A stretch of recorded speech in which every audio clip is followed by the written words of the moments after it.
You've probably read plenty about what's in the tax bill that House and Senate Republicans agreed to last week: a big cut in corporate taxes, generous tax cuts for the wealthy, including a reduction of the top individual tax rate, more modest cuts for anyone who makes less than $200,000 or so.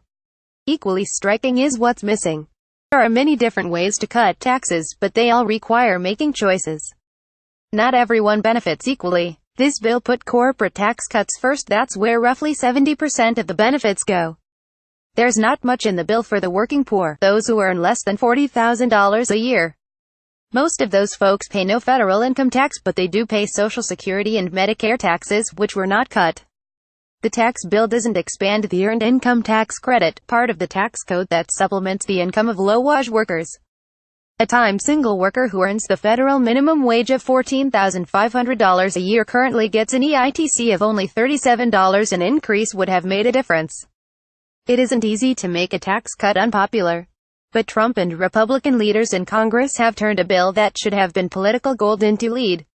The EITC is beloved by Democrats. Some Republicans, including House Speaker Paul Ryan of Wisconsin, support it too. But an expansion didn't make it into this year's bill. The working poor did get one break. Republican Sens. Marco Rubio of Florida and Mike Lee of Utah insisted on an increase in the refundable part of the child tax credit. Under the bill, workers who don't pay income taxes can claim up to $1,400 per child. Workers who do pay taxes can claim $2,000 as long as their income is below $400,000, but Rubio and Lee didn't get the biggest change they wanted, which was to apply the credit to low-wage workers' entire income. Under their proposal, a minimum wage worker making $14,500 would get a $494 tax credit. Under the current bill, she'll get only $75, according to the Liberal Center for Budget and Policy Priorities. Another missing item: President Trump's promise to get rid of the carried interest loophole. Carried interest was unfair, and it's gone, Trump said last spring. That odious tax break isn't gone. It's just been tweaked a little. Under current law, when managers of private equity funds, venture capital funds and hedge funds reap a share of their investors' profits, they pay taxes at the low rate that applies to capital gains, not the higher rate that applies to ordinary income. Under the new law, the fund managers still get that break, as long as they hold the underlying investment for at least 3 years. Tax experts say most of the managers who claim the loophole won't find that to be a problem. Also lost in the shuffle: simplicity. When the House of Representatives started work on the bill, it eliminated many tax deductions, including medical expenses, state taxes and local taxes. Some of those deductions turned out to be popular, and they were revived in the negotiations between the House and Senate. As a result, plenty of middle-class taxpayers will have to figure their taxes under two systems, both with itemized deductions and without.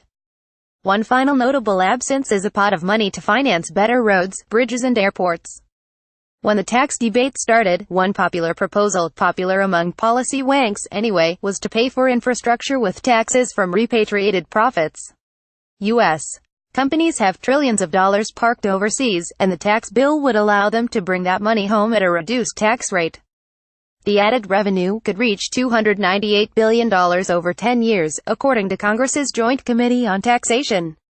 But the money has already been spent. The bill commits the revenue to pay for its cuts to corporate and individual income taxes. There's nothing left over for roads and bridges. The biggest missing items are the unfulfilled populist promises of Trump's presidential campaign. Tax reform will protect low-income and middle-income households, not the wealthy and well-connected, the president said last spring. They can call me all they want. It's not going to help. I'm doing the right thing, and it's not good for me. Believe me, when he came to the White House, Trump and his aides promised that the wealthy wouldn't get a tax cut. His populist advisor, Stephen K. Bannon, even suggested socking the rich with a tax increase. That didn't happen. The Republican establishment has no interest in Trump's success on this, Bannon complained after he left the White House in August. They'll do a very standard Republican version of taxes. It isn't easy to make a tax cut unpopular. But Trump and Republican leaders in Congress have managed a feat of negative alchemy. They've turned a bill that should have been political gold into lead.